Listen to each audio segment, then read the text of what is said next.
PM Shri പദ്ധതിയിൽ നിന്നുള്ള പിന്മാറ്റത്തിൽ അതൃപ്തി പരസ്യമാക്കിയും CPIയെ രൂക്ഷമായി വിമർശിച്ചും വിദ്യാഭ്യാസ മന്ത്രി വി ശിവൻകുട്ടി.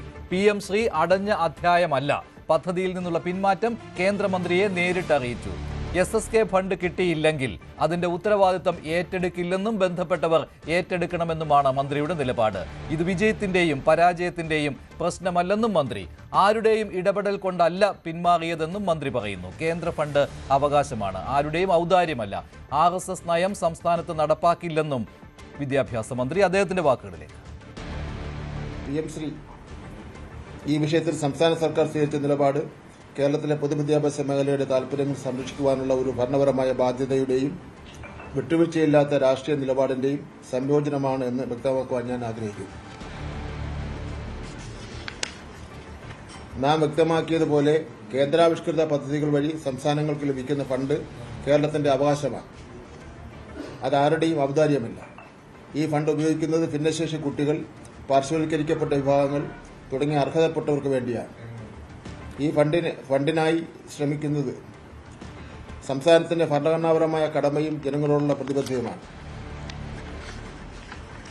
PMC പദ്ധതിയിൽ ഒപ്പുവയ്ക്കുവാനുള്ള ആദ്യഘട്ട ശ്രമം പോലും സംസ്ഥാന താൽപര്യം മുൻനിർത്തി നമ്മുടെ വിദ്യാഭ്യാസ നിയമങ്ങൾക്കും പാഠ്യപദ്ധതിക്കും എതിരില്ലാത്ത ഭാഗങ്ങൾ മാത്രം സ്വീകരിക്കുക എന്ന ലക്ഷ്യത്തോടെയായിരുന്നു.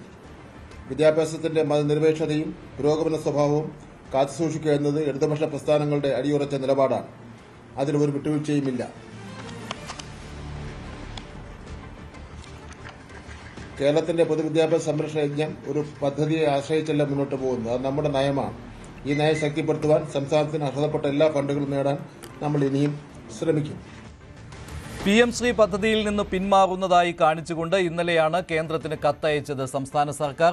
അതിനു മുൻപ് CPIയുടെ ശക്തമായ എതിർപ്പ് PM ശ്രീ പദ്ധതിയിൽ ഒപ്പിട്ടതിനെതിരെ ഉണ്ടായിരുന്നു. അതേ തുടർന്നായിരുന്നു പിന്മാറിയതും. പക്ഷേ കത്തയക്കാൻ വൈകുന്നു എന്ന രീതിയിലുള്ള ഒരു അസംതൃപ്തി CPIക്ക് ഉണ്ടായിരുന്നു. പക്ഷേ ഔദ്യോഗികമായിട്ട് കേന്ദ്രത്തിന് കത്ത് നൽകിയിട്ടുണ്ട്. അതിനുശേഷമാണ് വിദ്യാഭ്യാസ മന്ത്രിയുടെ ഈ പ്രതികരണം വന്നത്. ആ പ്രതികരണത്തിൽ CPIയുടെ നിലപാടിനോടുള്ള അതൃപ്തി ഉണ്ട് എന്ന കാര്യത്തിൽ സംശയമില്ല. ഇനി കേന്ദ്ര ഫണ്ട് കിട്ടിയില്ലെങ്കിൽ അതിന്റെ ഉത്തരവാദിത്തം താൻ ഏറ്റെടുക്കുകയില്ല എന്നാണ് വിദ്യാഭ്യാസ മന്ത്രി പറയുന്നത്. വി അരുൺ ചേരുകയാണ് കൂടുതൽ വിവരങ്ങളുമായി. അരുൺ, കൃത്യമാണല്ലോ വിദ്യാഭ്യാസ മന്ത്രിയുടെ വാക്കുകളിൽ CPIയുടെ നിലപാടിനോടുള്ള എതിർപ്പ് ശക്തമായി തന്നെ ഉണ്ട് എന്ന കാര്യം ഉറപ്പാണ്. PM ശ്രീ പദ്ധതിയിൽ നിന്ന് പിന്മാറുന്നു, ആ ധാരണാപത്രം മരവിപ്പിക്കണം എന്നുള്ള തീരുമാനമെടുത്ത് ഏറെ വൈകിയാണ് കേന്ദ്രത്തിന് ഇതേക്കുറിച്ച് കത്തയച്ചത്. അതിൽ പോലും CPIയുടെ ഒരു ഇടപെടൽ ഉണ്ടല്ലോ അല്ലേ? കാരണം എന്തുകൊണ്ട് ഇങ്ങനെ വൈകുന്നു എന്ന ചോദ്യം CPI ഉന്നയിച്ചത് കൊണ്ടാണല്ലോ കത്തയക്കാൻ തീരുമാനമെടുത്തതും കത്തയച്ചതും. തുടർന്നിപ്പോൾ വിദ്യാഭ്യാസ മന്ത്രി പറയുമ്പോൾ അത് CPIക്കെതിരെയുള്ള ഒരു ഒളിയമ്പ് പോലെയാണ് തോന്നുന്നത്.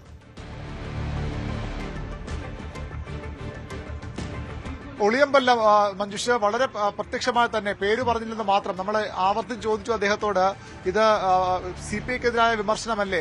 ഞാൻ ആരുടെയും പേര് പറഞ്ഞില്ലല്ലോ. പക്ഷേ എല്ലാവരും മണ്ടന്മാരല്ല. ജനയൂത്തിൽ വന്നൊരു വാർത്തയുണ്ട്. അത് ആദ്യ വരിയൊക്കെ വായിക്കുമ്പോൾ കാര്യങ്ങൾ അനുകൂലമെന്ന് തോന്നും. പക്ഷെ പിന്നീടുള്ള വരികൾ കൂടി വായിക്കണം. അപ്പോൾ മനസ്സിലാകും ആർക്കെതിരെയാണ് ഈ ലേഖനം. അതായത് ഒരു കാര്യം ഉറപ്പാണ്, PMC എന്നത് അടഞ്ഞ അധ്യായമല്ലെന്ന് മന്ത്രി വി ശിവൻകുട്ടി വ്യക്തമാക്കുന്നു. PMC കരാറിൽ ഏർപ്പെടാനുള്ള തീരുമാനം വിഡ്രോ ചെയ്തിട്ടില്ല. അത് കെപ്റ്റ് ഇൻ അബെയൻസ് ആണ്. പിന്നീടത്തേക്ക് മാറ്റിവെക്കുക മാത്രമാണ് ചെയ്തത്. മന്ത്രിസഭാ ഉപസമിതി അത്ര കാര്യമുള്ള ഒന്നായിരുന്നില്ല എന്ന പരാമർശം ഇന്നലെ ബിനോയ് വിശ്വം നടത്തിയിരുന്നു. അത് ശരിയായ ഒരു നിലപാടല്ല. അത് അത്ര നിസ്സാരമായ കാര്യമല്ല മന്ത്രിസഭാ ഉപസമിതി. അത് വളരെ പ്രധാനപ്പെട്ട കാര്യം തന്നെയാണ്. മന്ത്രിസഭാ ഉപസമിതി വിശദമായി തന്നെ ഇക്കാര്യം ചർച്ച ചെയ്യും. അതിലെ അഭിപ്രായങ്ങൾ, എല്ലാവരുടെ അഭിപ്രായങ്ങളും കേൾക്കും. ഭൂരിപക്ഷ അഭിപ്രായം മാനിച്ചുകൊണ്ട് ആ റിപ്പോർട്ട് മുഖ്യമന്ത്രിക്ക് നൽകും. അതായത് PMC പദ്ധതിയിൽ നിന്ന് പിന്നോട്ട് പോകാൻ സർക്കാർ തീരുമാനിച്ചിട്ടില്ല. തൽക്കാലത്തേക്ക് മരവിപ്പിക്കുക മാത്രമാണ് ചെയ്തത്. പക്ഷേ അപ്പോഴും ഈ PMC പദ്ധതി നടപ്പാക്കിയാൽ സംസ്ഥാനത്ത് RSS അജണ്ടകൾ, RSS ആശയങ്ങൾ കൊണ്ടുവരുമെന്ന് പറയുന്നതിൽ കാര്യമില്ല. RSSനെതിരെയുള്ള പോരാട്ടം ഒരു കേന്ദ്രങ്ങളും CPMനെ പഠിപ്പിക്കേണ്ട എന്ന് കൂടി CPIക്ക് മറുപടി നൽകുകയാണ് ശിവൻകുട്ടി. RSSനെതിരായ ദേശീയതലത്തിലെ പോരാട്ടങ്ങളുടെ കണക്കെടുക്കാൻ പോകണ്ട, കണക്ക് ജനങ്ങൾ എടുത്തോളൂ. ജനങ്ങൾക്കറിയാം ആരാണ് RSSന്റെ ശക്തമായ പോരാട്ടങ്ങൾ നടത്തിയിട്ടുള്ളത്. അതായത് ഈ PMC പദ്ധതിയുടെ ക്രെഡിറ്റ് LDFന്റെ രാഷ്ട്രീയ വിജയമെന്നാണ് ബിനോയ് വിശ്വം പറഞ്ഞത്. പക്ഷേ അത് ആരുടെയും വിജയവും പരാജയമായി കാണേണ്ട കാര്യമില്ല. അത് ഇടതുമുന്നണിയുടെ നിലപാടാണ്. മാത്രമല്ല ഒരു ഘട്ടത്തിലും പ്രാഥമികമായി കരാർ ഒപ്പിടാൻ പോകുമ്പോൾ പോലും RSS ആശയങ്ങളോ അല്ലെങ്കിൽ സംസ്ഥാന താൽപര്യ വിരുദ്ധമായ ആശയങ്ങളോ അതിൽ ഉൾക്കൊള്ളിക്കില്ല എന്ന വ്യക്തമായ തീരുമാനം സർക്കാരിന് ഉണ്ടായിരുന്നു. ഇനിയിപ്പോൾ SSK ഫണ്ട് അടക്കം ലഭിക്കാതെ പോകും. അതിന്റെ ഉത്തരവാദിത്തം വിദ്യാഭ്യാസ മന്ത്രി എന്ന നിലയിൽ തനിക്കില്ല. അത് ഇതുമായി ബന്ധപ്പെട്ട മറ്റുള്ളവർ ഏറ്റെടുക്കട്ടെ. അതായത് ഇതിനെ എതിർത്ത CPI തന്നെ അതിന്റെ ക്രെഡിറ്റ് ഏറ്റെടുക്കും പോലെ ഈ ഫണ്ട് കിട്ടാതെ പോയാൽ അതിന്റെ ക്രെഡിറ്റും അതിന്റെ ഉത്തരവാദിത്തം അവർ ഏറ്റെടുക്കട്ടെ എന്നാണ് ശിവൻകുട്ടി പറയുന്നത്. കടുത്ത അതൃപ്തിയുണ്ട് ബിനോയ് വിശ്വത്തിന്റെ ഇന്നലത്തെ പ്രതികരണങ്ങളിൽ. CPM മുന്നണി തീരുമാനിച്ചതാണ് കത്തയക്കുക, എന്തായാലും കത്തയക്കുമെന്ന് ഉറപ്പായിരുന്നു. അതിന്റെ ബിനോയ് വിശ്വത്തിന്റെ പരാമർശങ്ങൾ കത്തയച്ചില്ലെങ്കിൽ പിന്നെ എന്ത് ചെയ്യുമെന്ന് അപ്പോൾ കാണാം. ഇത്തരത്തിലുള്ള പരാമർശങ്ങളും ബിനോയുടെ ഭാഗത്ത് ഉണ്ടായിരുന്നു. ഇത്തരം കാര്യങ്ങളിലൊക്കെ കടുത്ത അതൃപ്തി തന്നെയാണ് പരസ്യമായി പ്രകടിപ്പിച്ചത്. അതായത് കൃത്യമാണ്, മനസ്സില്ലാ മനസ്സോടെയാണ് PM ശ്രീ പദ്ധതിയിലെ ധാരണാപത്രത്തിൽ നിന്ന് കേരളം പിന്മാറുന്നത്. ഇക്കാര്യം പരസ്യമായിട്ട് തന്നെ പറയുകയാണല്ലോ വിദ്യാഭ്യാസ മന്ത്രി ചെയ്യുന്നത്. അതായത് CPIയുടെ എതിർപ്പ് ഇക്കാര്യത്തിൽ ഉണ്ടായിരുന്നു. ആ എതിർപ്പ് ശരിയായ ഒരു എതിർപ്പ് ആയിരുന്നില്ല. അത് കേരളത്തെ സാമ്പത്തികമായി ഞെരുക്കുന്ന ഒന്നാണ്. ഇതെല്ലാം പൊതുസമൂഹത്തോട് വിളിച്ചു പറയുകയാണല്ലോ വിദ്യാഭ്യാസ മന്ത്രി ചെയ്യുന്നത്. അപ്പോൾ ഈ ഉണ്ടായ ധാരണയെല്ലാം വെറും പുകമറ മാത്രമാണ്, അത് LDFന്റെ വിജയമാണ് എന്ന് ആഘോഷിക്കുന്നതിൽ കാര്യമില്ല എന്ന രീതിയിലുള്ള പ്രതികരണമാണ് വിദ്യാഭ്യാസ മന്ത്രിയിൽ നിന്ന് വരുന്നത്. തീർച്ചയായിട്ടും മഞ്ജുഷ, ഈ PMCയുമായി ബന്ധപ്പെട്ട PMC കരാർ മാത്രമല്ല അടഞ്ഞ അധ്യായം അല്ലാതാകുന്നതും അത് തുറക്കപ്പെടുന്നതും ഈ വിവാദവും വീണ്ടും തുറക്കപ്പെടുകയാണ്. മുന്നിലെ അതൃപ്തിയും പരസ്യമാക്കപ്പെടുകയാണ്. സംസ്ഥാന താൽപര്യങ്ങൾ ബലികഴിച്ചുകൊണ്ടുള്ള കരാറായിരുന്നില്ല അത്. സംസ്ഥാനത്തെ വിദ്യാഭ്യാസ രംഗത്തേക്ക് RSS ആശയങ്ങൾ കൊണ്ടുവരാൻ അനുവദിക്കുന്ന നിലപാട് CPM സ്വീകരിക്കില്ല. അത് ആരും പഠിപ്പിച്ചു തരേണ്ട ആവശ്യമില്ല CPMന്. അങ്ങനെ വരുമ്പോൾ തന്നെ അതിന്റെ ചിലരുടെ ക്രെഡിറ്റ് അത് ഏറ്റെടുക്കാൻ വരുമ്പോൾ അത്തരം കാര്യങ്ങളിൽ ഇവർ പറഞ്ഞില്ലെങ്കിൽ പോലും ആ നിലപാട് അങ്ങനെ തന്നെ പോകുമായിരുന്നു.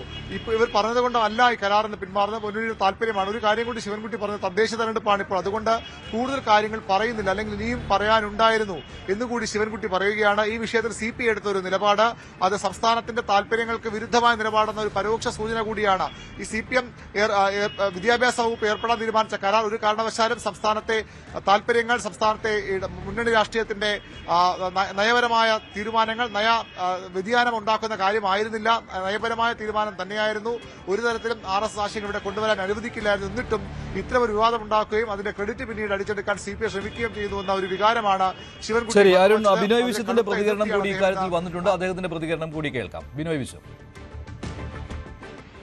CPIക്ക് അറിയാം എന്താണ് ഇടതുപക്ഷ രാഷ്ട്രീയത്തിന്റെ കാതലെന്ന്. CPIക്ക് അറിയാം എന്താണ് CPM ബന്ധമെന്നും അറിയാം CPIക്ക്. അതെല്ലാം കൊണ്ട് CPI പറഞ്ഞു സംശയമൊന്നും ആർക്കും വേണ്ട, കത്തയക്കുക. ആ കത്ത് ഇപ്പോൾ അയച്ചിരിക്കുന്നു. നിങ്ങളുടെ എല്ലാം ആശങ്ക അസ്ഥാനത്താണ് എന്ന കാര്യം തെളിയിക്കപ്പെട്ടിരിക്കുന്നു. PMC പോലെ ഒന്നിൽ CPIക്കും CPMനും ഈ വഴിക്കല്ലാതെ വേറൊരു വഴിക്ക് പോകാൻ പറ്റില്ല.